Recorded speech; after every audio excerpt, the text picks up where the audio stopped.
Hello, I'm Harley Schlanger. Welcome to our weekly webcast with Helga Zepp LaRouche. Today is November 19th, 2020, and we are in the midst of a real fight in the United States. The media is saying it's over, that Biden's the president. President Trump is insisting that all the votes have not been counted, and some that are counted are not legitimate. And there are a number of legal cases coming. And so, Helga, let's start with this, because what happens with the US election has bearings for much more than just the United States, especially given the huge differences between what we could expect with President Trump and what we're seeing emerge were President Biden to take office. So where do we stand on the fight right now? Well, in a few hours from now, actually at noon US time, there will be a press conference, I think, involving President Trump. And then on Saturday, there will be more evidence being presented. This was promised by Sidney Powell.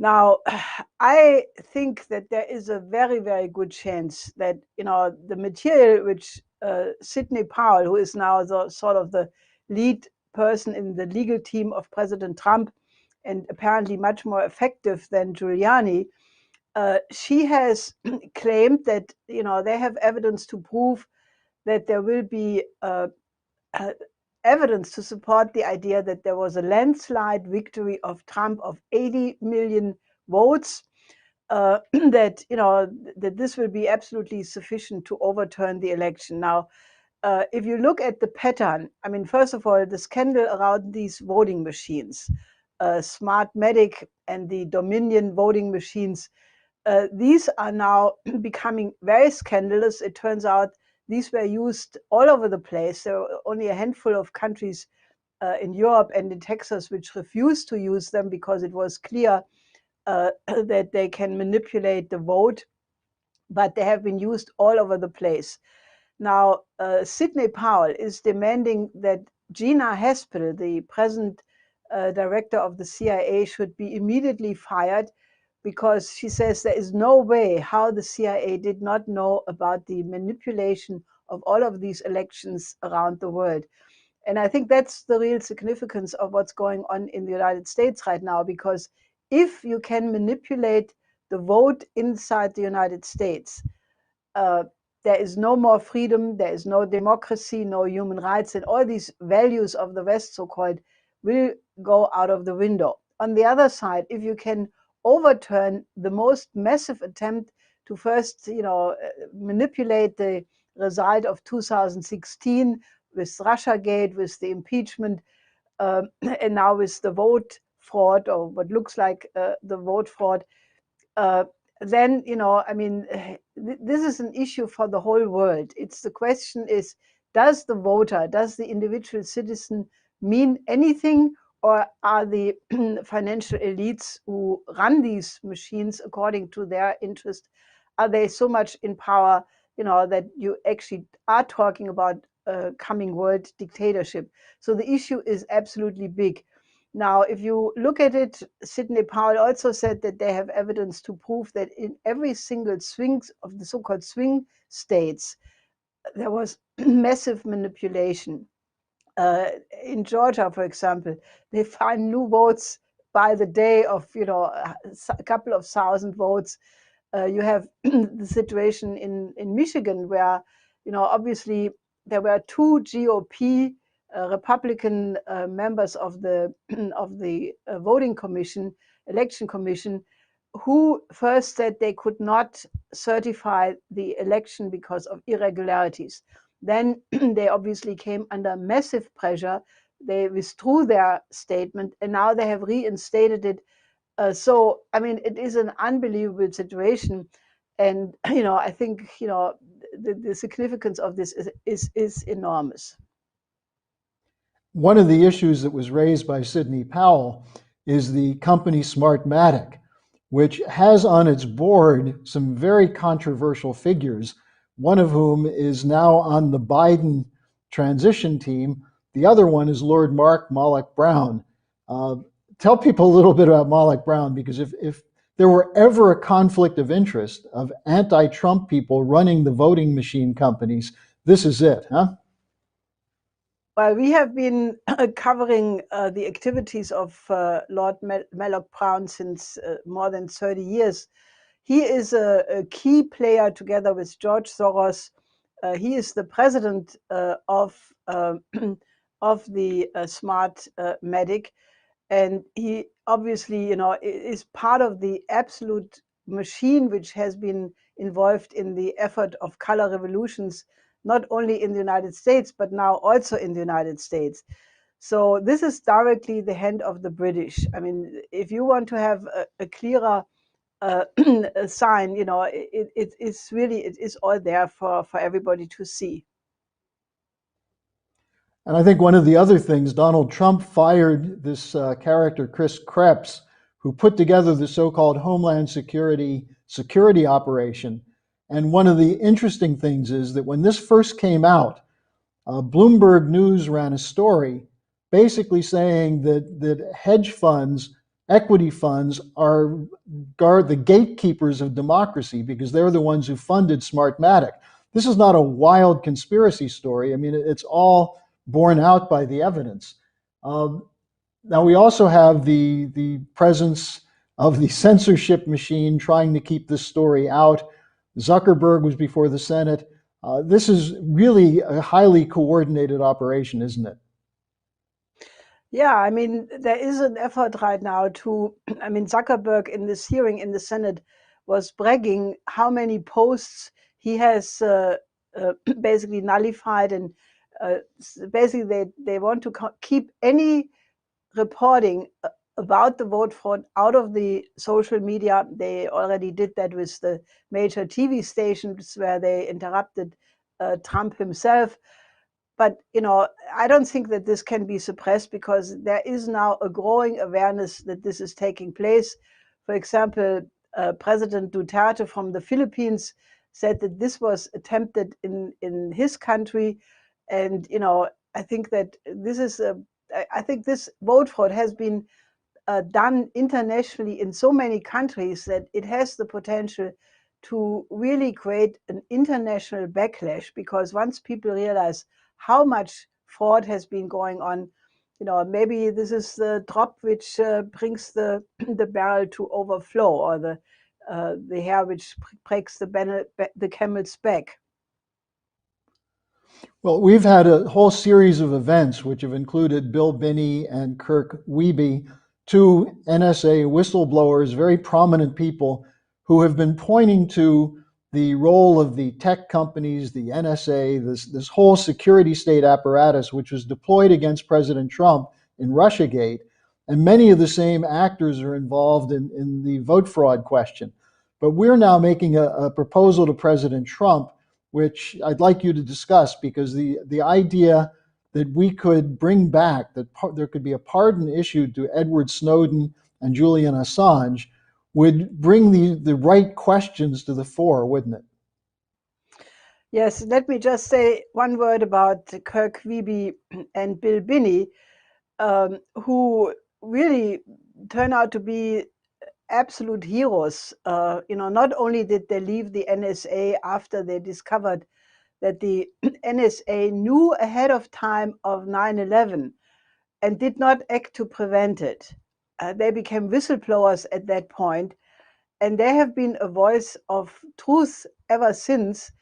And they just told us that in June they sent a letter to 54 Secretary of States of all US states, including Guam, including Puerto Rico, warning them of the danger of this vote being manipulated with these voting machines, and also the hammer and scorecard program, uh, indicating that there was a big danger of a vote fraud. Now they did that in June, and they got answer from no one. So if you look at that, it is very clear that not only 9/11 could have been prevented, but also this incredible process of this election fraud was not necessary had the Secretary of States responded. Now, obviously, what actually it was your proposal, I should give credit to you, to bring back Snowden and Assange and actually give them guarantees for their life and absolute secure protection. Because if they would spill the beans, then naturally the entire origin of the authorship of this incredible conspiracy, and this is a real conspiracy, would be made known. I mean, Snowden has said already many years ago, he revealed the entire operation of the NSA surveillance state. Assange naturally knows the sources of all of this. So it would be actually the most smart move by President Trump if he would actually do that. And I think there would be a lot of people in the whole world who are very concerned about the fate of Assange, who is being slowly murdered in a British court or jail courthouse. That that his life must be saved, and Snowden, obviously, who has now become a Russian citizen, naturally, from everything one has heard from him before, would have much preferred to come back to the United States if his life would be secure. As this fight is going on, we have to keep an eye on some of the things that are going on parallel to it, which actually are depending on having a Biden presidency. For example, the Great Reset, which is now beginning to emerge. I mean, they're rushing to get it done because of the fragility of the system, but it includes with it a push for a global Green New Deal. We've been reporting on this for a while. Helga, what can you tell us about this, and why do people have to pay attention to this? Well, what we are actually facing is nothing less than the danger of a new global fascism, because the central banks, who already discussed that since the Jackson Hole International Bankers meeting of last year, they want to have a regime change. They want to do away with the last remnants of national sovereignty by giving the power for monetary and fiscal policies, take it away from the governments, give it directly to the central banks and the big players internationally, the big financial players, to basically control investments in such a way that every investment has to be green, it has to be sustainable, and they hope two things. On the one side, and the digitalization of currencies is part of that, the introduction of cryptocurrencies. What they want to accomplish with that are two things. One, the kind of international total surveillance, which is already happening through the NSA and the CGHQ, the British equivalent of the NSA, that every data, whatever people do using their electronic devices, is just being saved and potentially can be used. They want to extend that to every economic activity, because once you have digitalization of the currencies, naturally, every economic activity, if you buy your toothpaste, if you invest in offshore markets, anything, will be registered and used by those who know how to use such information. But more importantly, it will basically allow to eventually get rid of the incredible over-indebtedness of the system. The central banks have been pumping since 2008 trillions of dollars into the financial system through quantitative easing, and now through the so-called COVID recovery programs. Alone since the last September, more than $20 trillion. And that whole pumping has led to a complete over-indebtedness of the system, which has created a debt which is completely unpayable. Once you digitalize the entire financial system, you can, eventually do electronically the same thing what happened in Germany in 1923, when, the inflation had reached a, astronomical condition, and they just reset the economy then. So this time the reset is meant to go, the so-called recovery after the end of the pandemic, to basically create the great transformation of the global economy by decarbonizing everything, naturally also going not for nuclear energy and not at all for fusion energy. And if you do that, this would be the complete destruction of the industrial nations in the so-called advanced sector, to the advantage of the very rich, at the expense of the middle class and the very poor all over the world. And it just would drive this, this gap between the rich and the poor into an unacceptable, on an unacceptable level. So this is the danger of a global fascism, because the economics used for that is exactly what Hjalmar Schacht used in the 30s. And this is why we are circulating right now internationally a resolution, which I would like everybody who is listening to this program internationally to sign and also to distribute as far as you can. And I just read you a couple of sentences of it. It says, 75 years after the end of World War II, the world is threatened with a new fascist dictatorship. This time it comes in the form of the attempt by the leading central banks, the City of London and Wall Street, to consolidate their total control over all financial investments for the benefit of the super rich at the expense of the middle class and the poor worldwide. They call it the Great Reset. Under the pretense of rebuilding the world economy after the COVID-19 pandemic, the top private bankers and billionaires intend to implement a regime change whereby monetary and fiscal policy is no longer to be decided by elected governments, but by private central banks and the leading financial players directly. And they also, it says, the present effort to establish the total control of monetary and fiscal policy through control of the central banks in the Great Reset by imposing a Green New Deal is based on the same fascist principles like the policy of Hitler's Reichsbank president Hjalmar Schacht, and must absolutely be rejected. And then it contains a couple of measures against that, like a global Glass-Steagall banking separation, regaining sovereignty over national currencies, the creation of a national bank in every country, the return of credit creation to sovereign governments, and to increase the productivity by moving to new economic platforms based on the commercial use of thermonuclear fusion power and the international cooperation for space research and travel, and a couple of more. So, since this is a fascist plan, which is supposed to go into order in short notice, Lagarde, the head of the European Central Bank, said that she wants to go for the digitalization of the euro by the beginning of the year. That's just a couple of weeks away. I think we need to really have a massive international mobilization to put a new Bretton Woods system on the table, and have an emergency mobilization, because once they go through with this, all Mittelstand, all middle-level industry, all savings and loans banks, they will be eliminated. And that is what they mean by the Great Reset. And it's a very, very serious question.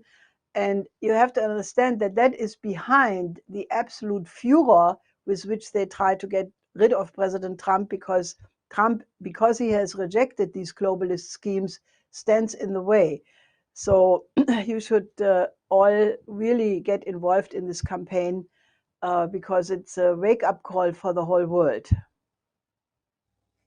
As part of this mobilization, Helga, you've called for a conference, a Schiller Institute conference, to take this up December 12th and 13th. I assume this would be one of the major themes of what will be taken up at that conference. Yes, we will discuss 4 panels. Naturally, the vote for it. This will be just 1 and 2 days before the Electoral College meets on the 14th. So by that time, hopefully, the evidence will be out. The situation will be one of most absolute drama, which will be important for the whole world. We will try to have a tribunal of international jurors already before that, who will hear that evidence. We will try to, make sure that the international implication of that for freedom and, whatever is left of democracy is being understood.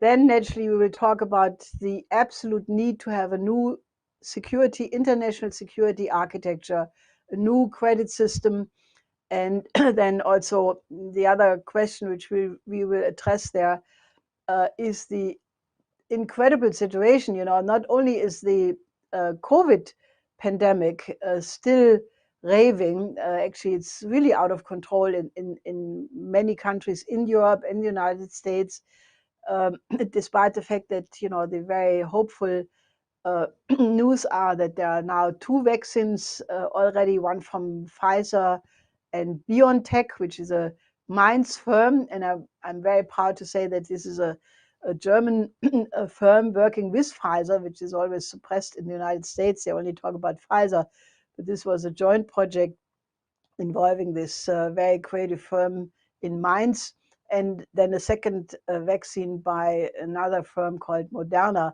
So there is light at the end of the tunnel, but that does not mean people should relax, because some of the leading virologists, like Professor Drosten, already announced that once this pandemic is under control, he and the whole other research team will concentrate on what he thinks will be the next pandemic based on the virus MERS, because it has all the signs, like it was clear that Corona would be the candidate for a pandemic. Now people are looking into the danger of a next pandemic. And that just underlines the point we have been making the whole time, that you have to remove the underlying reasons why pandemics can spread in such a ferocious way in the first place, namely that you have entire continents who are completely undernourished, in poverty, in shadow economy.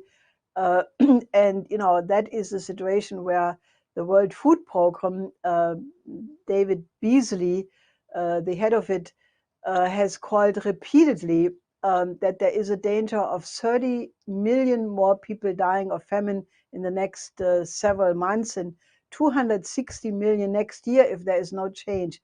So what we will discuss in the third panel of the Schiller Conference is the need to have a doubling of the World Food Program, world food production, to have a world health system, which means a modern health system in every single country. And this will all be the focus of our initiative to create a committee for the coincidence of opposites, which means that this is an umbrella organization which will, make it possible for groups of completely different political conviction and expertise, such as health professionals, farmers, to all start helping to remedy this situation. Now, naturally, we also have the call to President Trump that he should, use the American military to help the massive shipment of food to Africa and Latin America and some Asian countries. And that will, the question of how to address these questions, also by really establishing a new world economic order based on physical principles, to increase the living standard of every single human being on this planet. That will be the durable cure, but you have to have an immediate program also to make sure that not millions of people are dying of hunger. Right now, Beasley, for example, said, that the UN is providing 100 million for the immediate danger of famine, like in Yemen. This is a country where in the next several days and weeks, millions of people are threatened with starvation. So that will be the subject of this conference. And then naturally, the fourth panel will be on the need to have a new cultural renaissance. And we want a lot of young people to participate in that, because, the future belongs to the youth. But the question is, what will be the future be? Will it be a degenerate, culture, which we see right now in many parts of the world? or will it be one of a beautiful ideal of man, celebrating the beauty which only can be expressed in classical poetry and classical music? So you should all start, registering for this conference and make it known, because we want to have that really watershed where solutions are being discussed. And to register, go to theschillerinstitute.com. It's December 12th and 13th. Helga, we have a number of other subjects we have to cover fairly quickly. You've brought up a couple of times this question of a security architecture. Well, we just saw President Trump fulfill his pledge to reduce the troops in Afghanistan and Iraq. This is causing a lot of squawking. What do you make of this? Well, I mean, NATO is in Afghanistan since 20 years. And, there are some, if you remember the Afghanistan papers, which were published by the Washington Post, people have a very short memory, but in these papers, it was basically revealed that no progress was made whatsoever. I think that what President Trump has announced is long overdue, to reduce and finally pull out the troops from all the area, Afghanistan, Iraq, Syria, and basically stop the endless war. So instead, people should be happy about it, because this was the interventionist wars of Tony Blair, of Bush, of Obama, and it's a good thing that Trump wants to end that. Actually, Stoltenberg is completely upset about it. But I mean, we wrote a white paper several years ago where we said this deployment should never have taken place. It was based on a lie. I mean, if 9/11 was not what it's said to be, but it was, the plot involving the same military-industrial complex complicity with the Saudis, what we have seen now in the apparatus against President Trump. Now then, the basis for the entire Afghanistan deployment was really not there. So Article 5 of NATO did not really apply, because, it was a wrong war, the wrong story, and therefore, the Bundeswehr and other NATO troops should immediately be pulled out there as well. So that's a very good thing, and people should really think about it, that, there are certain things you cannot solve with military means, and it's a good thing that people should come back home. And the president has done a shakeup at the Department of Defense, which has the war hawks really quite upset. Although I'm not sure if they're talking about Afghanistan or their own sexual fears when they talk about premature evacuation. Now, Helga, there's a BRICS summit. There's a new trade agreement in Asia. Can you sum those up fairly quickly for us? Yeah, I mean, there are many parts of the world who are not, following the logic of what the transatlantic establishment would like the only reality to be. Pompeo, for example, who is now in Israel, he was going to the settlement areas, which is a clear provocation. I mean, he was on a whole tour to Europe first and to Asia just a couple of weeks ago, trying to apply maximum pressure that the countries of Asia should not cooperate with China.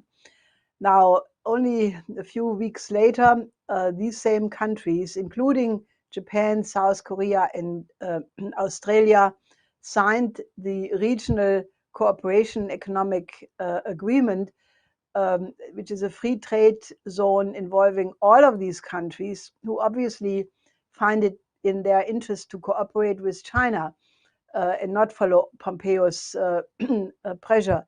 Now, the reason is obvious. I mean, China was the country, like many other Asian countries, was much better to cope with the COVID crisis than the Europeans and the United States.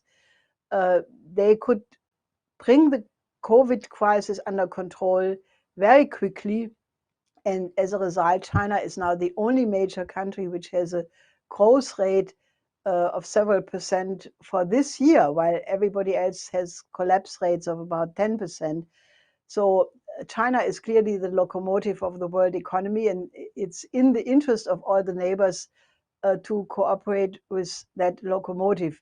So I think people should really think about it and not fall. The State Department just issued another 74-page paper, defining China as the big enemy.